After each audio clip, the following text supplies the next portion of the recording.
So in modern corporate role-playing games, darkness is just a minor inconvenience. It is a checkbox on your character sheet that says infravision or dark vision, and suddenly the dungeon becomes as bright and safe as a well-lit grocery store. Nobody tracks resources, nobody counts rations, and time is completely abstract. But in first edition Advanced Dungeons & Dragons, and all old school games, the darkness isn't an inconvenience. It is a predator. If the torch burns out, your party dies in the dark. Today we are breaking down hazard and environment. I'm going to show you how to turn the stone walls, the tracking of time, the management of resources into the ultimate engine for old school tension. Let's make dungeons dangerous again. All right, you guys, I am DM Angelo. This is the DM and Friends, and this is the Dungeon Masterclass. We are on video number 8. And now that you have the DM mindset, the essential toolkit, you have a home base, you have a hole in the ground, you got the concept of rulings over rules. You know how now to create an awesome NPC, and you took a dive into monster ecology in your dungeon. We're going to dive into the environment of your dungeon. We're going to dive into some mechanics in your dungeon. So let's first talk about the dungeon turn, right? So, to make the environment work against the players, you have to track time ruthlessly. In 1E, exploration does not happen in real time, right? It happens in a thing that we call turns, right? 1 turn equals 10 minutes of real game time, right? So, every single action your players take costs time, right? So, moving down a hallway and mapping it, right? That's 1 turn. Searching a room, for secret doors and checking, the chest for traps, right? That's a turn.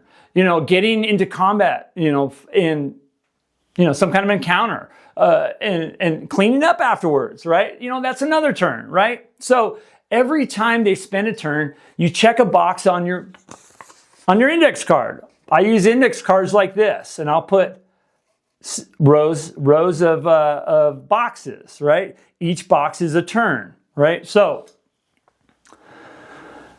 why do you do that? Because time triggers the mechanics of the dungeon, right? So every 2 or 3 or 6 turns, right, you roll for wandering monsters, right? And that's something that we on the hole in the ground, we put up in the corner. This is your wandering monster list, right?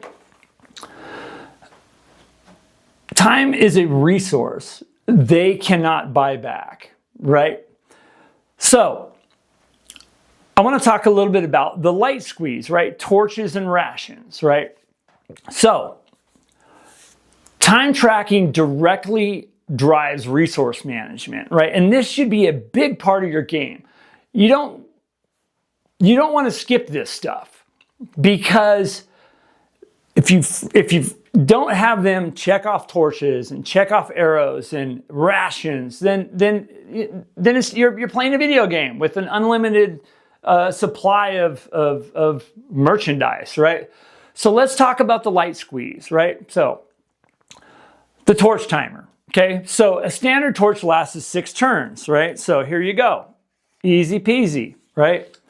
And that's 1 hour. So when I do these, this is 1 hour on here. That's 6 boxes, 1 hour. When you check that 6th box off on the index card, you tell the party's torchbearer, hey, your torch sputter's out. Okay, and they look at you and you say, yeah, mark it off of your character sheet. What are you going to be lighting next?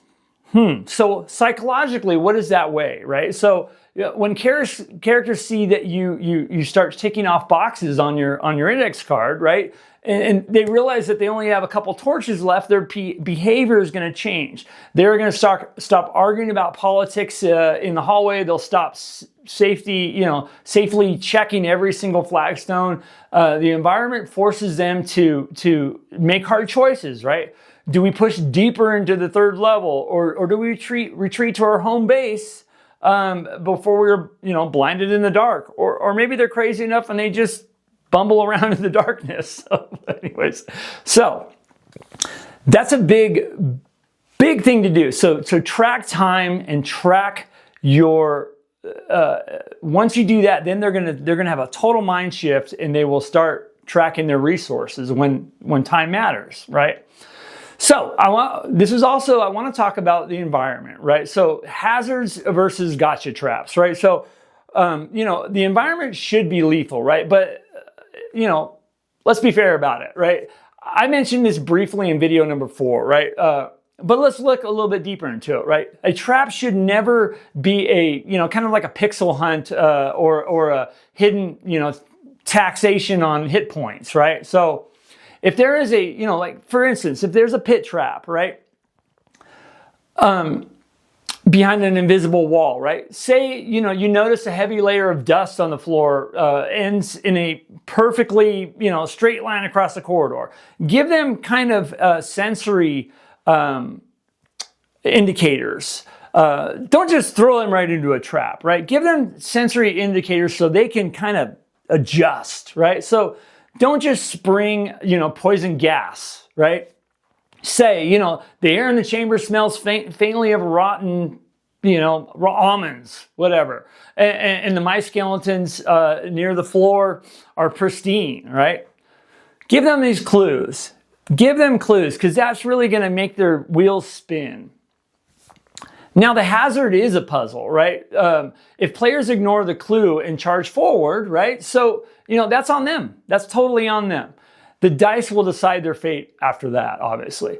But if they use their 10-foot pole, right, or pour water on the floor to check the level of the stones, they'll bypass it, right? They'll hear the water go down the pit, right? So they'll feel like geniuses, and you didn't have to fudge any of this, a single rule. So remember that. Sensory, make things in your environment. Give them descriptions of things. Don't just, you walk down the hallway and something jumps out at you. There's some kind of trap, right? Spring, give them you hear a tick, let them react.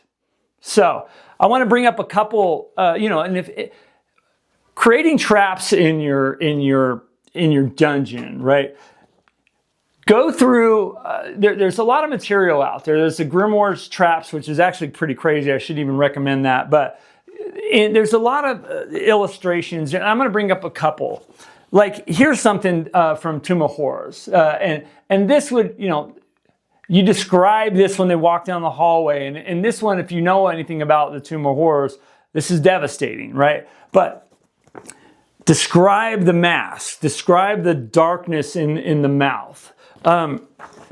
Simple traps like this, some type of a mouth on there, or in A1, obstacles are another thing. You don't have to be a trap, but they have to be something that you could make things that are obstacles, right? So here's another thing from A1.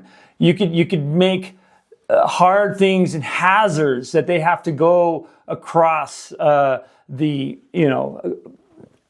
maybe walk a tightrope across a chasm or something like that. Get inventive. Get creative. Don't get complicated. Get very, just come up with some ideas. Don't just make it be a pit trap all the time. Put a couple crazy things in there every now and then. All right. Well, you guys, when you run the environment with strict procedural discipline, right? The dungeon stops being this static map, right? Just this static map of combat encounters, right? Start describing the environment, the smells, kind of like what I said before. It's going to become a living, breathing pressure cooker that tests the player's wits, patience, and logistics, right? So you got the mindset now. Okay, you got the toolkit, you got the town, you got the hole in the ground, the dungeon, the monsters, and the environment now, okay? Your world is completely armed. It's completely armed. You got a great starting point. You have an awesome starting point, right? Now you just have to manage the actual human beings sitting around the table. So in the next video, guys, we're looking at managing the table, okay? We're going to talk about the social contract, right? How to handle spotlight management, how to keep the friends in the DM and friends having fun, right? Even when the characters are dying, right? All right, you guys, so track turns, watch the torches, and I'll see you at the table. All right, go to the next video. It's over here. All right, you guys. Bye-bye.